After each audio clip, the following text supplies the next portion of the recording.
ഭരണത്തിൽ മൂന്നാം ഊഴം എന്ന മുദ്രാവാക്യം സജീവമാക്കിയ സി പി ഐ സംസ്ഥാന ഘടകത്തിൽ മുഖ്യമന്ത്രി പിണറായി വിജയന്റെ അനിഷേധ്യത അരക്കെട്ട് ഉറപ്പിച്ചു. ഇന്നലെ കൊല്ലത്ത് അവസാനിച്ച സംസ്ഥാന സമ്മേളനം. പുതിയ സംസ്ഥാന കമ്മിറ്റി തെരഞ്ഞെടുപ്പിന് CPM-ലെ വിഭാഗീയത സജീവ ചർച്ചയാകുന്നു. CPM ജില്ലാ സെക്രട്ടറിമാർ സംസ്ഥാന സെക്രട്ടറി അംഗങ്ങളായതോടെ പുതിയ സെക്രട്ടറിമാരെ തെരഞ്ഞെടുക്കേണ്ടി വരും. ദീപക് ധർമ്മടം കൊല്ലത്ത് നിന്ന് കൂടുതൽ വിവരങ്ങളുമായി നമുക്കൊപ്പം തത്സമയം മോർണിംഗ് ഷോയിൽ ചേരുന്നു. Good morning Deepak Dharmadam. ദീപക്കേ, സംസ്ഥാന സമ്മേളനത്തിന്റെ ക്ഷീണമൊക്കെ മാറിയോ? അപ്പോൾ പറയൂ. Good morning S K.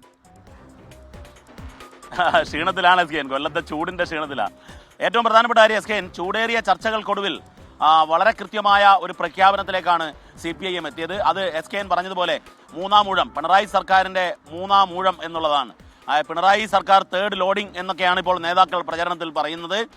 അത്തരത്തിലൊരു തീരുമാനത്തിലേക്ക് പാർട്ടി എത്താൻ ഒരു നയരേഖ അംഗീകരിച്ചു. വികസനത്തിന്റെ, അതായത് നവകേരളത്തിന് പുതുവഴികൾ എന്ന് പറയുന്ന നയരേഖ.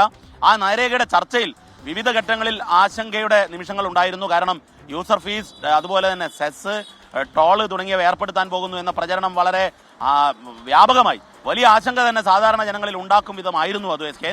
പക്ഷേ ഇന്നലെ പിണറായിയുടെ മറുപടിയിൽ വളരെ കൃത്യമായി പറഞ്ഞു അദ്ദേഹം, അങ്ങനെ സാധാരണ ജനങ്ങളെ ദ്രോഹിച്ചുകൊണ്ടുള്ള ഒരു വിഭവ സമാഹരണമല്ല സർക്കാരിന്റെ ലക്ഷ്യമെന്ന്. എസ് കെ മറ്റൊരു കാര്യം, CPIM-ലെ വിഭാഗീയത കേരളത്തിലെ അല്ല, ഇന്ത്യയിലെ രാഷ്ട്രീയ ചരിത്രത്തിന്റെ തന്നെ ഭാഗമാണ്.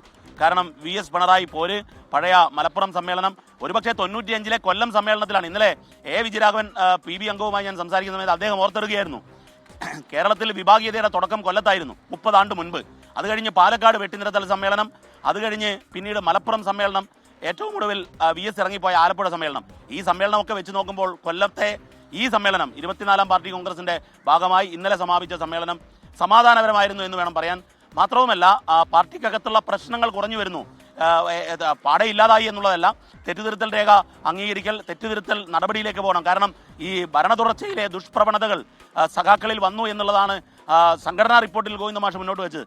അപ്പോൾ ഇതെല്ലാം നടപ്പിലാക്കുക എന്നുള്ളതാണ് ഏറ്റവും പ്രധാനപ്പെട്ട കാര്യം. മറ്റന്നാൾ PB തുടങ്ങുകയാണ്. PBക്ക് വേണ്ടി പിണറായി വിജയനും ഗോവിന്ദൻ മാഷും കേരളത്തിൽ നിന്ന് അങ്ങോട്ടേക്ക് ഡൽഹിയിലേക്ക് പോവുകയാണ്. സംസ്ഥാന സമ്മേളനത്തിന്റെ വിലയിരുത്തൽ അവിടെ നടക്കും.